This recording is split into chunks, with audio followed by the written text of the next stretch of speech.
Dedinho de Prosa está de volta. Hoje nós estamos entrevistando o doutor Adailton Lacerda, juiz da infância e da juventude. Eu lhe perguntei no bloco anterior, doutor, o seguinte: da mesma forma que a legislação possibilita que um pai que adotou devolva o filho, percebeu que não era o que pensava, pode devolver, eu quero saber o seguinte: o pai que disponibilizou o filho para uma adoção, pode depois dizer, eu quero meu filho de volta? Não, ele não pode pedir, porque, em primeiro lugar, ele é destituído do poder familiar. A partir do momento em que aquele pai e aquela mãe que tem um filho disponibilizado para adoção, ele deixa juridicamente de ser pai. A criança fica sem filiação. Quando ela é adotada, os adotantes passam a ser os verdadeiros pais daquela criança. Aquele que era o pai biológico não tem mais direito a pedir seu filho de volta. Evidentemente que no curso do processo é facultado toda ordem de defesa. Ele é citado, ele vai contestar, se for o caso. Então, lhe é garantido o devido processo legal. Nada é feito sob atropelos. Agora, uma vez concretizada e transitada em julgado a decisão, não tem mais como Adoção à brasileira, quer dizer o quê? O que é isso? Veja só, isso é uma coisa que só tem aqui no Brasil, né? Tá dentro daquela coisa do chamado jeitinho brasileiro. Essa sim, essa adoção pode ser desfeita. É a adoção feita à margem da lei. É aquela adoção que comumente a gente vê muito aqui na capital, nas comarcas do interior. Vamos citar aqui hipoteticamente um exemplo. Você tem uma secretária doméstica, ela engravida, você trata muito bem daquela pessoa durante a gestação, dá tudo, faz o pré-natal, mas ela não quer criar o filho e vai dizer, não, dona fulana, seu ciclano, eu vou dar meu filho para o senhor e para a senhora. E assim que o filho nasce, ele sai da maternidade, vai no cartório e registra no nome dos patrões. Ou seja, ela furou a fila de espera, aquele casal furou a fila de espera, cometeu um crime, né, porque registrou uma pessoa que não era filho dele, cometeu um crime, é o também chamado parto suposto, que tem pena de 2 a 6 anos de reclusão, e a qualquer momento aquela mãe biológica pode se arrepender e pleitear a nulidade daquela adoção, daquele registro de nascimento. E eu não posso, por exemplo, adotar uma pessoa no cartório, não, isso aqui é meu filho, registrar em meu nome, como a gente dizia. Não pode, eu pensei que era normal. Não, não pode não. Ah, não? Tem que ser filho natural ou através de mandado de averbação quando surge a adoção. Ah, tá. E a adoção por casais homossexuais? Eu tenho muito receio de falar, porque tem muita nomenclatura, às vezes a gente trata com preconceitos involuntariamente. Não sei se o termo casal homossexual está correto, mas... Se usa casal homoafetivo. Homoafetivo, né? Tem essas... Também. Coisa que é difícil. É permitido, em que termos é permitido, quando é permitido e quando não é permitido? Olha, o homossexual, seja homem ou mulher, ele também é detentor de direitos e deveres como qualquer outro cidadão. A questão da orientação sexual não influi no processo de adoção.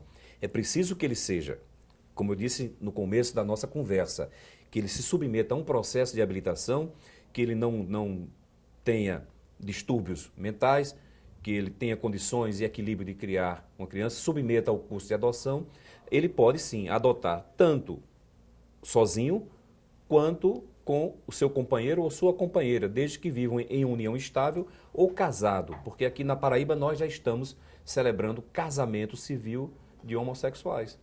Então eu mesmo já fiz adoções para casais homossexuais e isoladamente para homossexual, e também já tive a oportunidade também de celebrar casamentos, né, de pessoas do mesmo sexo. E a adoção por pena, o senhor como magistrado já viveu a situação de dizer, puxa vida, que história dessa criança, eu vou adotá-la, eu vou levar para casa. A pena, a piedade, ela não é nenhum requisito necessário para se fazer uma adoção, né? A gente, como eu disse, pena não é amor. A gente tem pena de uma pessoa que está sofrendo na rua, mendigando, e nem por isso eu vou levar para casa. A gente vai tentar cuidar de minorar a dor daquela pessoa, contribuindo de alguma forma. Mas não é amor. Pena não é amor. A adoção precisa, antes de tudo, ter amor.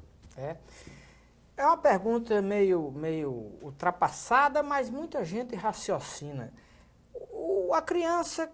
A pergunta não denota um ponto de vista, eu estou apenas provocando para trazer esclarecimentos.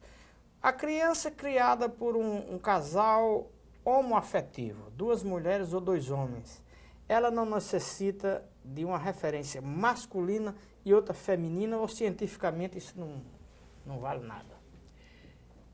Nós não temos ainda estudos aprofundados sobre o assunto.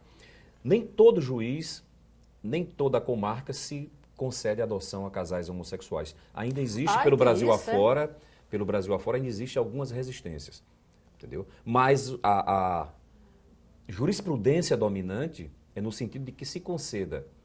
Ora, você vai me perguntar, mas uma criança adotada por um casal homossexual, ela consequentemente vai ter referências homossexuais. Será um homossexual no futuro? Isso não é uma verdade. Porque os homossexuais são filhos de casais héteros. É verdade. A orientação sexual, ela não é hereditária. Não existe questão de hereditária nem educação. Então, nós não podemos alegar que aquele casal que adotou, pelo fato de ser homossexual, seu filho também será. E se for, que mal há nisso? É verdade. Né? E a adoção por estrangeiros, como é permitido, é legal, e como fazê-lo, e como também evitar o tráfico de crianças para o estrangeiro, para outros países? Essa questão de tráfico de criança, de se pegar e tirar os órgãos para vender, isso é uma lenda urbana. Isso, na verdade, não existe, né? Nunca ficou comprovado. O estrangeiro pode sim adotar no Brasil, mas ele está em último plano. A preferência são para casais ou pessoas brasileiros. Após se esgotar essa preferência, vai-se então buscar o estrangeiro. Hoje, nós temos a SEJA. A SEJA é a Comissão Estadual Judiciária de Adoção. É um órgão vinculado à Corregedoria Geral de Justiça, por onde passa todo o processo de habilitação do país, do estrangeiro, do adotante estrangeiro, entra em contato com a autoridade brasileira, faz aquele processo de habilitação e após toda essa triagem, manda-se então para a Vara da Infância e Juventude, com o objetivo de se concluir o processo de adoção. Mas é preciso ver que, em primeiro lugar, a preferência é do nacional.